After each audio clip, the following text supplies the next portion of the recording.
যে মহান রব্বুল আলামিন আমাদেরকে ধারাবাহিক সাপ্তাহিক তাফসীরের এই পবিত্র বরকতময় মজলিসে বসার তৌফিক দান করেছেন। ইমানদার মুমিন হিসেবে মালিকের দরবারে আমাদের শুকর আদায় করি আলহামদুলিল্লাহ। আওয়াজ করে বলি আলহামদুলিল্লাহ। মুআজ্জাজ মুকাররম সম্মানিত মুসলিয়ানে কেরাম, আমরা সূরাতুর রহমানের তাফসীর শুনেছিলাম। আজকে আমরা সূরাতুর রহমানের 36তম আয়াত থেকে 41তম আয়াত পর্যন্ত তিলাওয়াত শুনেছি। আল্লাহ তৌফিক দিলে আমরা এই আয়াতগুলোর তাফসীর শুনব ইনশাআল্লাহ। সূরাতুর রহমানের প্রাথমিক ভূমিকার আলোচনা আমরা আগে শুনেছি। গত পর্বে আমাদের আলোচ্য বিষয় ছিল জাহান্নামের ভয়াবহ অবস্থা। আল্লাহ পাক রব্বুল আলামিন এই সূরার 29তম আয়াত থেকে এই বিষয়ে আলোচনা করেছেন। আজকে আমরা তেলাওয়াত করেছি 46তম আয়াত থেকে 61তম আয়াত পর্যন্ত। 46তম আয়াত থেকে 61তম আয়াত পর্যন্ত।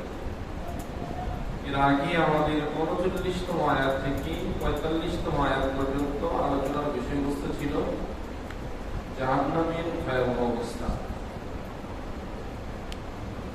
আজকের আমাদের আলোচ্য বিষয় হচ্ছে জান্নাতের নাজ নিয়ামতের বিবরণ। আমাদের আজকের আলোচ্য বিষয় কি? আওয়াজ করে বলুন। জান্নাতের নাজ নিয়ামতের বিবরণ। জাহান্নামের আলোচনার কথা শুনলেই আমাদের ভিতরে ভয়, আল্লাহর ভয় কাজ করে এবং আমাদের চোখে পানি আসে, দিল নরম হয়। সেই খেয়াল নিয়ে ওই আলোচনাগুলো শুনতে হয়। আর জান্নাতের আলোচনা যখন আসে তখন জান্নাতের আশা নিয়ে, খুব ভরা আশা নিয়ে জান্নাতের নাজ নিয়ামতগুলোর কাল্পনিক একটা অবস্থা তৈরি করে শুনতে হয়। আগের সময়ের অবস্থা ছিল এমন, আমাদের আগামীগণ যখন বয়ান করতেন, আমি এমন একাধিক বয়ান শুনেছি যে বয়ানগুলোতে বসলে আমার অবস্থা এমন হতো, আগামী রাস্তাগণ যখন বয়ান করতেন, এখনো এমন কিছু বুজুর্গ আছে আমাদের দেশেও আছেন, ওনারা যখন জান্নাত জাহান্নামের বয়ান করেন, যখন জাহান্নামের বয়ান করেন, শ্রোতারা যারা সামনে থাকেন বসা, এক একজনের হালত পরিবর্তন হয়ে যায়। এক একজন পাগলের মতো হয়ে যান, চোখ বেয়ে অজস্র পানি ঝরতে থাকি এবং অবস্থা এমন মনে হয় যে জাহান্নামটা একেবারে আমাদের চোখের সামনে ভাসতেছে। আবার বুজুর্গানি দিন যখন জান্নাতের বয়ান করেন, তখনও আমার অবস্থা এমন হয়েছে, অনেকবার আমি যখন বয়ান শুনেছি, কাল্পনিক অবস্থাটা এমন হয়েছে, যখন বুজুর্গানি দিন বয়ান করতেছেন, জান্নাতের নাজ নিয়ামতগুলোর বিবরণ দিচ্ছেন, তখন আমার মনে হয়েছে যে আমি এখন জান্নাতের ভিতরে আসি আর জান্নাতের ফল, মূল, হুর, গিলমান এগুলো দেখতেছি। এমন একটা অবস্থা আমাদের তৈরি হলো, বয়ানের তাসির এমন হলো। আসলে বয়ানের সেই তাসির হওয়ার জন্য যিনি কথা বলেন তারও সেই পরিমাণ আমল এবং সেই পরিমাণ আলিম এবং বয়ানের সেই পরিমাণ দরদ থাকা দরকার। অর্থাৎ আমি যে কথাগুলো বলতেছি, উদ্দেশ্য কি? উম্মত যেন এই কথার মাধ্যমে আল্লাহর ভয় আসে, জাহান্নামের ভয় পায় এবং জান্নাতের বয়ান শুনে যেন উম্মত জান্নাতের নিয়াজ নিয়ামতের আশায় আল্লাহর কাছে প্রার্থনা করে। এমন দিল, দেমাগ, ইখলাস দিয়ে কথা বলা দরকার। এবং আমরা যারা শুনি, আমার কথা বুঝতে আপনাদের কষ্ট হইতেছে? আমরা যারা শ্রোতা, আমরা যারা কথা শুনি, আমাদেরও এমন দিন ধ্যান খেয়াল মনোযোগ নিয়ে কথা শোনা দরকার। প্রতিটা কথা জাহান্নামের কথা আসলে মনে হয় যেন জাহান্নামটা আমার চোখের সামনে ভেসে উঠছে অবস্থা। জান্নাতের বিবরণটা আসলে মনে হয় যে আমি জান্নাতি ভাবে নিয়ামতগুলো ভোগ করবো। আজকের এই আলোচনা শোনার জন্য আমাদেরকে জান্নাতের মন মানসিকতা নিয়ে বাদশাহী মন নিয়ে ফেলা দরকার, হাসি খুশি মেজাজে শোনা দরকার। আল ঈমান বাইনাল খাউফি ওয়ার রাজা, ভয় এবং আশার মাঝখানে ঈমান। জাহান্নামের বয়ান শোনার সময় ভয় থাকবে, আর জান্নাতের বয়ান শোনার সময় জান্নাতের আশা থাকবে আল্লাহর কাছে। এটাই ঈমান।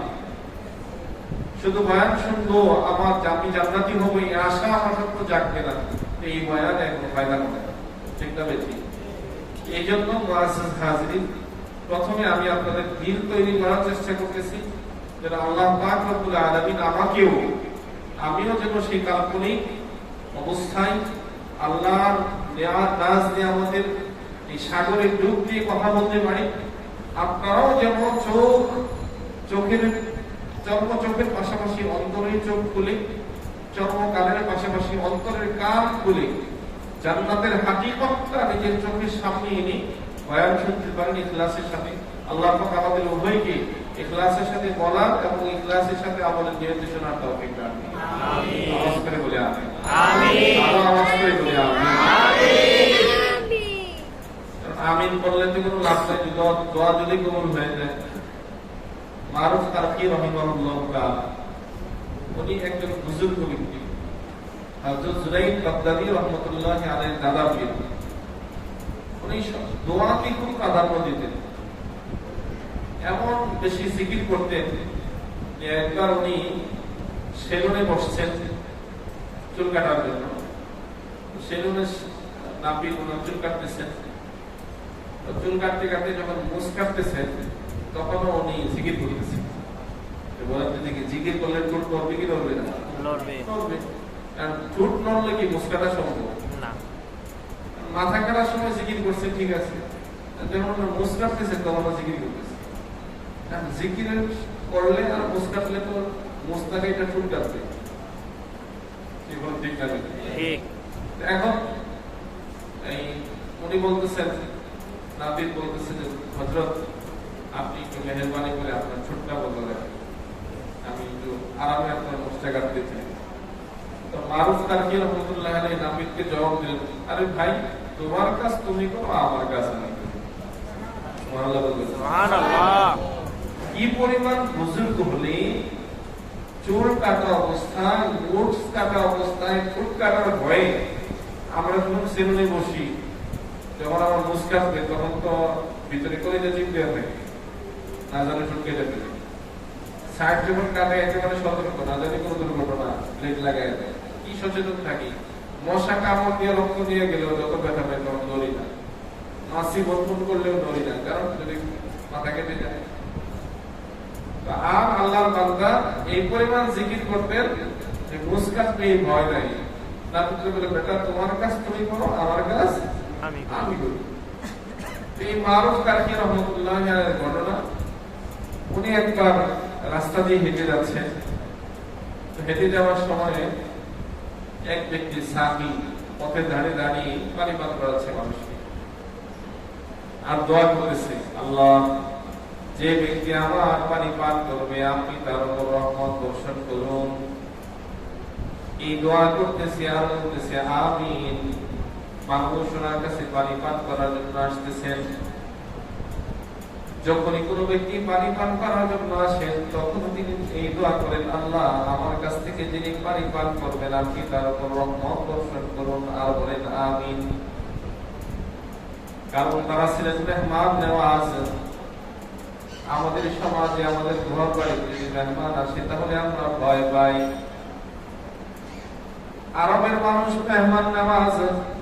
ওমরাহ হজের সফরে যারা সৌদি আরবে গিয়েছেন তারা বলতে পারবেন, ঘরের মা বোনরা পর্যন্ত গাছের তাজা পাকা খেজুর পেরে এনে বুরকা পকেটে করে জেবে করে এনে মানুষকে মেহমানদারি করানোর জন্য তাজা খেজুরগুলো হাজি সাহেব করে মেহমানদারি করান। তারা বড় মেহমান নেওয়াজ। কারণ মেহমানদারির মধ্যে বরকত আছে, সম্পদ কম, এরপরও যদি মেহমান নেওয়াজি হয়, কোন মানুষ যদি অধিক পরিমাণে মেহমানের কদর করে, ইজ্জত করে, মেহমানের কদর করে, ইজ্জত করা সুন্নাত, সামর্থ্য কম, সামর্থ্য অনুযায়ী মেহমানদারি করে, যে মেজবান মেহমানদারি করে, যে অর্থ খরচ করে, আল্লাহ পাক রব্বুল আলামিন এর চেয়ে অনেক বেশি বরকত তাকে দান করে। এবং অনেক দেখেছি উলামায়ে কেরামের মধ্যে, আমাদের সমাজেও আছে, আমি যে মাদ্রাসায় পড়াই জুলাই পড়াই, ওই মাদ্রাসার মুহতামিম সাহেব মাশাআল্লাহ অনেক মেহমানদার আছে। উলামায়ে কেরাম আসলে যে কোনো মেহমানদারি করে। আমি এই পর্যন্ত অনেকবার ওনার বাসায় মাদ্রাসায় খাবার খেয়েছি, যে কোনো মেজবানি হলে উনি 5, 7, 8, 10, 12 প্রকারের ভর্তারাই টিভি করে। এটা ঢাকা শহরে বিরল বিরল বিরল। এরপরে মাছ পুস্তক থাকি 8-10 প্রকারের ভর্তারই ব্যবস্থা করে মেহমানদারি। এটা এক ভিন্ন গুণ। কথা একদিক থেকে অপর দিকে চলে যাচ্ছে, এই কথাগুলো গুরুত্বপূর্ণ। কথা তো কোনোটাই ফেলা উচিত না, ঠিক না বেঁচে। তো দেখেন, আমি অনেক সময় কল্পনা করি যে আমার দিন তো এত প্রশস্ত না, আমার লজিক বাড়ি যেগুলো আমাকে খাবার দেয়, দৈনিক যে লজিকগুলো, প্রায় সম্পূর্ণ লজিকের অবস্থা যেদিন আমাকে মুরগি গুস্ত দেয়। আজকের কথাই বলি, একজনের কথা বললে আরেকজন আমাদের মনে কি মনে করে। আজকে দুপুরের কথাও যদি বলি, যেদিন যিনি খাবার দেন, আমার সাথে যারা খাবার খেয়েছে, দস্তরে বসেছেন আমার সাথে, তারা বলতে পারে অন্তত মুরগির একটা রান হলেও আসে। এক রানের পাশাপাশি আরো একাধিক মুরগির পিস থাকে। তাহলে যেই ঘর থেকে খাবার আসে তার দিন কতটুকু প্রশস্ত হলেও একটা মুরগি হতে জবাই গেছে। এখানে আরেকটা বিষয়, যে রাজধানীতে পোল্ট্রি মুরগি ছাড়া সচরাচর দেশি মুরগি বা মুরগি কম হয়, তো সেই রাজধানী ঢাকা শহরে আমার নদী থেকে পোল্ট্রি মুরগি আসে না।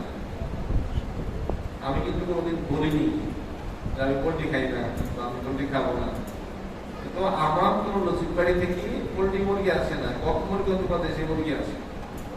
এবং সেই ক্ষেত্রে এটাও যদিও ব্যক্তিগত আলোচনা, কিন্তু তারিখ গুলো তো এই মহল্লার মানুষের লজিক মাস্টার। এটা বলা এই জন্য হয়তো অনেকে বলবেন যে হুজুর তো নিজের আলোচনা করতেছে, এটাও হাদিসের নির্দেশ। আল্লাহ ইয়াশকুরিন নাস আলাম ইয়াশকুরিল্লাহ। আল্লাহ হাবিব বলেন যে মানুষের কৃতজ্ঞতা আদায় করে না, শুকরিয়া আদায় করে না, সে আল্লাহরও শুকরিয়া আদায় করে না। সেখানে আমি মাঝে মধ্যে আশ্চর্য হই যে দিন কত প্রশস্ত হলে, মন কত উদার হলে একটি মুরগি জবাই হলে রান দিয়ে অনেক সময় মেজরিটি পার্সেন্ট ভালো ভালো অংশগুলো চলে আসে। আবার মাছ আসতে দেখা যায় মাছের একেবারে মাঝের যে পিঠটা ডিম সহ মাথা সহ আসে। আমি নিতান্তই অবাক হয়ে এবং শুকরিয়া দিয়ে দিল থেকে দোয়া আসে, দোয়া করা দরকার হয় না। কি পরিমাণ উদার দিল এবং বড় মন হলে, এটা কিন্তু শুধু পুরুষের কাজ না, এখানে কিন্তু কারিগর হচ্ছে ঘরের নারী, এই কাজটা ঘরের নারীদের। তো মুআজ্জাজ মুকাররম সম্মানিত মুসলিম কেরাম, বলছিলাম যে মেহমান নেওয়াজি এক বড় গুণ। তো মারুফ কারকি রাহিমাহুল্লাহ তাআলা পথ দিয়ে হেঁটে যাচ্ছেন আর এক সাথী পান করাচ্ছেন। আল্লাহ যে ব্যক্তি আমার থেকে পানি পান করবেন, আপনি তার রহমত বর্ষণ করুন। সাথে সাথেই বলতেছেন আমিন। যিনি পানি পান করার জন্য আসতেছেন তার জন্য সাথী এই দোয়া করতেছেন। পানি পান করানো এটাও একটা মেহমানদারি, একটা খেজুরের দানা খাওয়ানো এটাও মেহমানদারি। পানি পান করাতেছেন, সাকিয়া দোয়া করতেছেন আল্লাহ যে ব্যক্তি আমার থেকে পানি পান করবে আপনি তার উপর রহমত বর্ষণ করুন, আর দোয়া করতেছেন আমিন। এমন সময় মারুফ কারকি রাহিমাহুল্লাহ তাআলা আসলেন, গেলেন, বললেন আমাকে এক গ্লাস পানি দিন। এক গ্লাস পানি পান করে আসলেন। শাইখের সাক্ষী বলতেছেন হযরত আপনি তো আজকে নফল রোজাদার, রোজা রেখেছেন, মনে হয় আপনি রোজার কথা ভুলে গিয়েছেন, যাক অসুবিধা নাই, ভুলে পান করলে রোজা ভাঙবে না, ভুলে পান করলে রোজা ভাঙবে না। মনে হয় আপনার রোজার কথা মনে নাই, ভুলে গেছে। মারুফ কারখি রাহিমাহুল্লাহ তাআলা শাকরিদকে ডাক দিয়ে বলেন, শাকরিদ, ও আমার শাকরিদ, না না না, রোজার কথা আমি ভুলে যাইনি,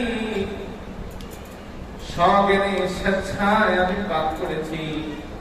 শোনো শাকরিদ, যে রোজা আমি রেখেছি এটা ছিল নফল রোজা, এই রোজা ইচ্ছা করলে আমি পরে রাখতে পারবো, কিন্তু যে স্বামী পানি পান করাইতেছেন আর দোয়া করতেছেন, আল্লাহ যে আমার থেকে পানি পান করবে আপনি তার উপর রহমত বর্ষণ করুন, আর বলতেছেন আমিন। ও শাকরিদ, জেনে রাখো, হতে পারে স্বামীকে আমি আগামীকাল আর পাবো না, তার দোয়াও আমার নসিবে জুটবে না। এই জন্য সে যখনই পানি পান করাইতেছে আর দোয়া করতেছে, আমি চিন্তা করলাম আমার রোজাটা ভেঙে আমি আর তাকে আগে তার দোয়ার ভাগী হই। আসলে মূলত পানি পান করা আমার উদ্দেশ্য না, বরং পানি পান করার ওসিলায় তার রহমতের দোয়ার ভাগীদার হয় হলো আমার উদ্দেশ্য। সুবহানাল্লাহ। এই জন্য বলতেছি সুবহানাল্লাহ, আলহামদুলিল্লাহ, আর আমিনের দাম মূল্য অনেক বেশি। তাহলে আমিনের আওয়াজ আসতে হবে না জোরে হবে? জোরে। যদি আল্লাহ কবুল করে বলেন না আমিন। এই জন্য ঘটনা বলেছি। তো যাই হোক, বলতেছিলাম যে আমাদের আলোচ্য বিষয় আজকে 46তম আয়াত থেকে 61তম আয়াত পর্যন্ত